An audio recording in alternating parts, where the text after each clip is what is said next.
네, 수요 스페셜 건강한 의사와 함께하고 있습니다. 오늘은 아이들의 성장을 방해하고 있는 아동 틱장애에 대해서 양재원 원장님과 함께 말씀 나누고 있는데요. 주변에서 틱장애 때문에 고민을 하고 계시는 부모님이 있거나 아니면 뭐 전조 증상이 의심되거나 또는 틱에 대해서 오늘 방송을 보시면서 더 궁금한 사항이 생기신 분들은 지금 바로 02-2000-4959로 전화 주시면 자세한 상담이 가능합니다. 여러분들의 많은 참여 부탁드립니다. 네, 운동틱과 음성틱이 대표적인 틱 장애의 증상이라고 우리 양재원 원장님께서 말씀을 해주셨는데요. 이 운동틱과 음성틱이 동시에 일어나거나 또는 틱 증상이 1년 이상 계속해서 반복되는 경우에 다른 질환으로 이렇게 지칭한다라고 그러는데 어떤 질환으로 지칭을 하는 거죠? 네, 뚜렛 증후군, 뚜렛 신드롬이라고 이야기를 하는데요. 이것은 프랑스어입니다. 19세기 프랑스 의사인 좀 이름이 어렵습니다. 저도 외우지 못해서 조르주 질드라 뚜렛이란 의사의 이름으로 이렇게 명명이 되었습니다. 그 의사가 진찰을 하다 보니 이것이 이렇게 틱장애가 오래되다 보니 조금 다른 양상으로 이렇게 나타나더라. 그래서 이것은 틱장애 아니고 좀 다른 이름으로 명명하자 해서 이렇게 자신의 이름을 딴 뚜렛 디스오더 혹은 뚜렛 신드롬이라고 이렇게 부르고 있습니다. 운동틱과 음성틱이 1년 이상 나타나는 경우를 이런 경우 유병률을 가질 때 이런 뚜렛 신드롬, 뚜렛 디스오더로 이야기를 하고요. 성인의 틱장애 같은 경우는 운동틱과 음성틱이 좀 더 장기간 지속될 확률이 높기 때문에 이런 단순 아동의 틱장애보다는 뚜렛 신드롬이 나타날 가능성이 높습니다. 그리고 인구 1,500명당 1명꼴로 나타나기 때문에 꽤 흔하게 이렇게 나타나는 것으로 볼 수 있고요. 아이들 같은 경우는 보통 두 가지가 동시에 나타나는 경우가 그렇게 흔하지는 않고 성인 틱장애 같은 경우는 두 가지가 동시에 나타나고 장기간 유병률을 가진 뚜렛 신드롬으로 나타날 가능성이 훨씬 높습니다. 네, 그렇군요. 이 틱이나 뚜렛 장애가 주의력 결핍 과잉 행동 장애, 즉 흔히 ADHD라고 얘기하는 이런 증상하고도 관련성이 많이 있을까요, 원장님? 네, 주의력 결핍 행동 장애 앞서 말씀해 주셨는데 제가 오늘 영어를 잘 못하는데 계속 또 영어를 해야 되는데 이런 attention deficit hyperactivity 이런 disorder라고 하여 이거 ADHD라고 하는데 최근에 많은 이렇게 문제를 이렇게 안고 있습니다.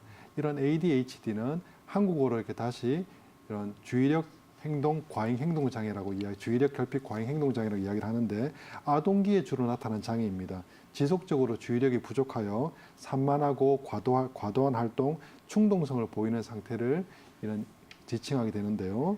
이런 명확한 원인은 밝혀진 바가 없습니다. 하지만 어떤 활동력이나 어떤 주의 집중을 요하는 뇌의 활성도가 떨어진다는 연구 결과가 있고요. 그리고 어떤 구조적 차이가 발견되고 있습니다. 육아의 어떤 방법에 대한 잘못보다는 어떤 유전적인 원인에 의해서 나타난 것으로 최근에 많이 보고 있고요. 그리고 아동기에 어떤 독소의 노출, 페인트라든지 나비라든지 어떤 이렇게 집안의 어떤 벽지라든지 여기 있는 독소의 노출로 인해서도 이런 ADHD가 나타나는 가능성이 이렇게 높다더라라는 이렇게 이야기를 하고 있습니다. 그리고 이런 뚜렛이 아니고 이런 ADHD가 나타나는 경우는 어떤 자극에 대한 선택적인 집중이 어렵습니다. 쉽게 얘기하면은 선생님이 학교에서 수업을 하고 있는데 바깥에서 약간 소리가 나면은 그것에 대해서 이렇게 무시하고 할 수도 있는데 그것을 꼭 돌아봐야 되는 애들이 있습니다. 그것을 돌아본다든지 아니면은 시험을 칠 때 문제를 끝까지 읽지 않고 답을 쓴다든지 예를 들어 예를 들어 무슨 콜라라는 어떤 음식이 있으면 이것은 무슨 콜라로서 이렇게 이것에 들어있는 용기는 무엇인가라는 라는 질문을 했다라고 한다면은 답은 용기를 묻는 것이었는데 이것은 어떤 콜라라는 것을 보고 이것은 본인이 봤을 때 그냥 콜라라는 답을 이렇게 쓴다는 거죠. 그런 식의 어떤 그 시험에 대해서 쓰고 있기 때문에 시험의 성적이 좋을 수가 없습니다. 그리고 말이나 행동이 좀 많고 규율을 어떤 이해를 하고 있습니다. 규율은 이해를 하고 있는데 이것을 자신을 억압해서 이 규율을 지키려는 어떤 욕구보다는 이것을 이렇게 어기려는 욕구, 어떤 이런 지켜야 되는 욕구를 참지 못합니다. 이런 것이 ADHD 특징이고요. 그리고 이미 틱장애보다는 뚜렛 신드롬으로 가게 되면은 심리적인 요인보다는 어떤 뇌 기능에 문제가 있다라고 말씀을 드렸습니다. 이런 뇌 기능의 어떤 문제는 인지적 결손을 가져오는 경우가 많은데요. 이런 뚜렛 증후군 아동의 경우 뚜렛 증후군 아동 경우 약 한 50에서 60% 정도가 ADHD의 어떤 증상과 유사한 경향을 나타내기도 합니다. 이러한 아동의 경우는 어떤 주의력 결핍이나 충동성 그리고 과잉 행동이 더 문제가 되는 경향이 높게 되고요. 또한 뚜렛 증후군을 가지고 있는 아동의 ADHD 발병률 같은 경우는 남녀의 비율로 보았을 때 남자 같은 경우는 한 6배에서 10배 정도 유병률이 높게 되고요.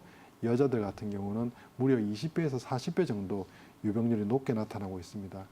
당연히 뚜렛 증상이 더 심할수록 이런 발병률은 더 높아지기 마련입니다.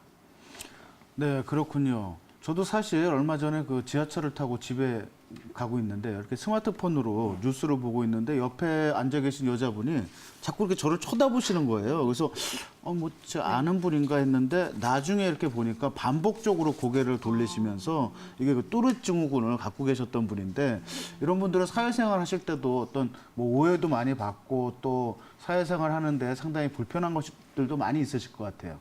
양재원 원장님, 네. 뚜렛 증후군 또 틱 장애를 치료를 여러 가지 방법으로 한의원에서 하신다고 그러셨는데요. 네네. 치료 기간은 얼마나 필요하고 또 네. 어느 정도 좋아질 수 있습니까?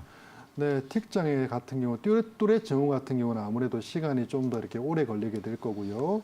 오늘 이 주제가 틱 장애이기 때문에 틱 장애 같은 경우는 1년 미만으로 틱 장애가 이렇게 발생한 뭐 단순 틱 장애라든지 뭐 운동 틱이라든지 단순 음성 틱이라든지 이런 경우 같은 경우는 이렇게 3개월에서 6개월 정도면은 치료가 이렇게 다 치료가 되고요.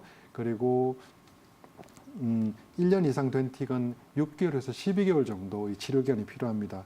그러나 증상의 완화가 이렇게 악화가 되었다가 완화가 되었다가 이런 경우도 보통 한 3년에서 5년 정도 반복하는 경우도 꽤 나타나고 있습니다.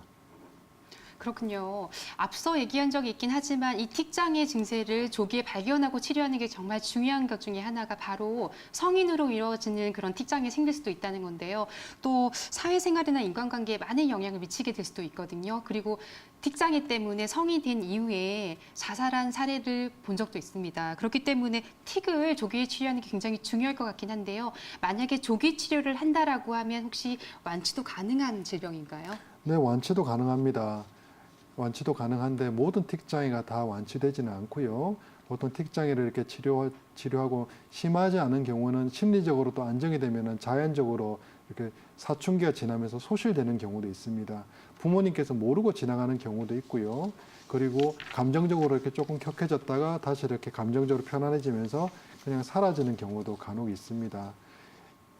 그리고 보통 사춘기 후반이나 성인 초반으로 갈수록 그 증상이 많이 이렇게 줄어드는 경향이 보이고요.